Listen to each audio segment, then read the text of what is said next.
পোলাওর সাথে খাসির কষা মাংস জম্পেশ একটা কম্বিনেশন। আজকে দুপুরে এটা দিয়েই খেলাম। খাসির মাংসের স্বাদ এখনো মুখে লেগে আছে। তো এই চমৎকার রেসিপিটি আজকে আপনাদের সাথে শেয়ার করব।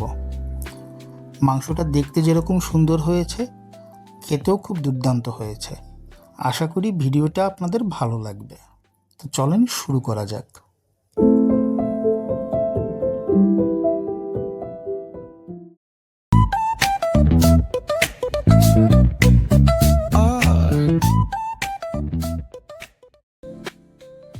মাংসটাকে ভালো করে ধুয়ে পরিষ্কার করে নেওয়া হলো। এখন আমি এর ভিতরে দিয়ে দিব টক দই। টক দইটা আমি ভালোভাবে ফেটিয়ে নিয়ে তারপরে মাংসের ভিতরে দিয়ে দিচ্ছি। টক দই দেওয়ার কারণে মাংসটা সফট হবে আর খেতেও স্বাদটা বেশি হবে। তো এখন টক দই দিয়ে তারপরে আমি এর ভিতরে দিব স্বাদ মতো লবণ, আর এর সাথে দিব আমি পেঁয়াজের বেরেস্তাটা আমি আগেই ভেজে রেখেছিলাম এবং বেরেস্তা ভাজার মধ্যেও আমি কিছুটা লবণ দিয়েছি। এবার এগুলোকে একটু একসাথে ভালো করে মাখিয়ে নিব।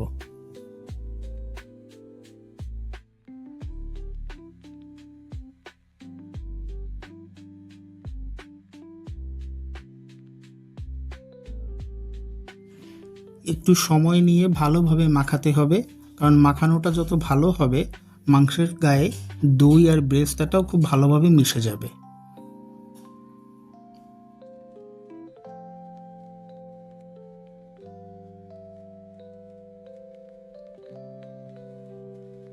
মাংসটা ভালোভাবে মাখানো হয়ে গেল।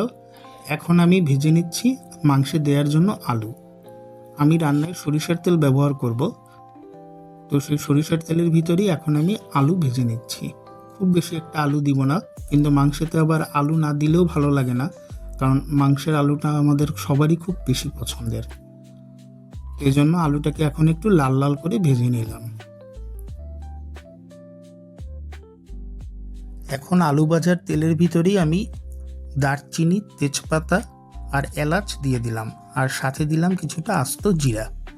এবার এই মশলাগুলোকে আমি কিছুটা সময় ভেজে নিব।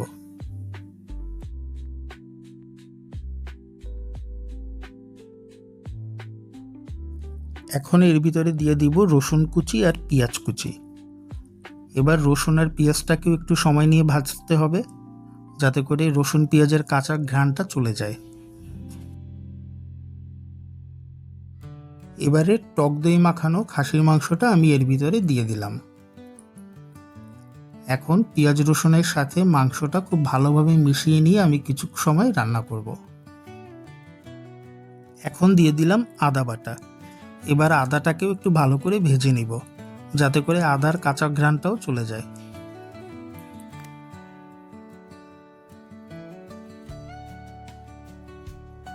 এখন দিয়ে দিলাম জিরা বাটা। মশলাগুলোকে আমি একসাথে ব্যবহার না করে একে একে মশলা দিচ্ছি আর কষিয়ে নিচ্ছি। এতে করে মশলাগুলো খুব ভালোভাবে কষানো হচ্ছে, আর খাসির মাংসটার স্বাদ এর কষানোর উপরই বেশি নির্ভর করে। যত কষানো হবে তত খেতে ভালো লাগে, তাই একটু সময় নিয়ে কষাতে হবে। এখন দিয়ে দিলাম কয়েক টুকরো টমেটো, আর সাথে দিলাম একটু টমেটো সস। টমেটো সসটা আপনারা চাইলে ব্যবহার নাও করতে পারেন। আমার বাসায় যেহেতু এখন টমেটো খুব বেশি ছিল না, তাই আমি টমেটো সসটাও কিছুটা ব্যবহার করলাম। এখন দিয়ে দেব কিছুটা ধনিয়ার গুঁড়া।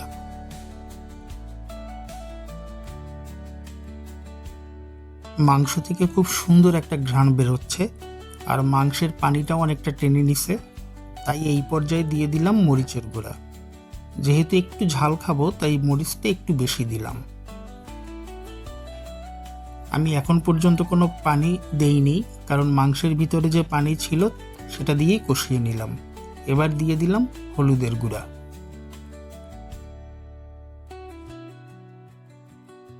মাংস থেকে খুব সুন্দর একটা ঘ্রাণ বেরোচ্ছে, মশলাগুলো খুব ভালোভাবে কষানো হয়ে গিয়েছে। এখন আমি এর ভিতরে দেব ঝোলের জন্য পানি। যেহেতু এটা কষা মাংস হবে, খুব বেশি একটা ঝোল আমি দিব না, যার কারণে পানিও আমি অল্প ব্যবহার করলাম। এখন ঢেকে দিব।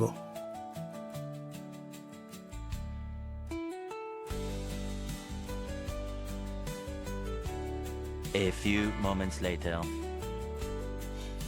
মাংসের ঝোল অনেকটাই টেনে গেছে এবং দেখতেও খুব সুন্দর হয়েছে।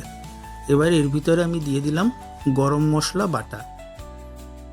গরম মশলা দেওয়ার পরে একটু সময় ঢেকে রাখবো, তাহলে এর ঘ্রাণটা পুরো মাংসে ছড়িয়ে পড়বে। আমার রান্না কমপ্লিট হয়ে গেল। খুব সুন্দর একটা কালার এসছে আর ঝোলটাও অনেকটাই টেনে নিয়েছে। তো এখন আমি মাংসটাকে নামিয়ে নিব। গরম গরম ধোয়া ওঠা লাল লাল খাসির কষা মাংস দেখে আর লোভ সামলানো যাচ্ছে না। তাই আমি রান্নার পরে সাথে সাথে বসে পড়লাম পোলাও দিয়ে খাসির কষা মাংস খাওয়ার জন্য। এই মাংসটা খুবই স্বাদ হয়েছিল। আপনারাও বাসায় এইভাবে রান্না করে খেয়ে দেখবেন। মাংসটা যেরকম সুস্বাদু হয়েছে তেমনি ভালোভাবে সিদ্ধ হয়েছে।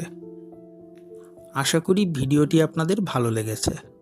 যদি ভালো লাগে অবশ্যই আমার চ্যানেলটিতে সাবস্ক্রাইব করে আমার পাশে থাকবেন।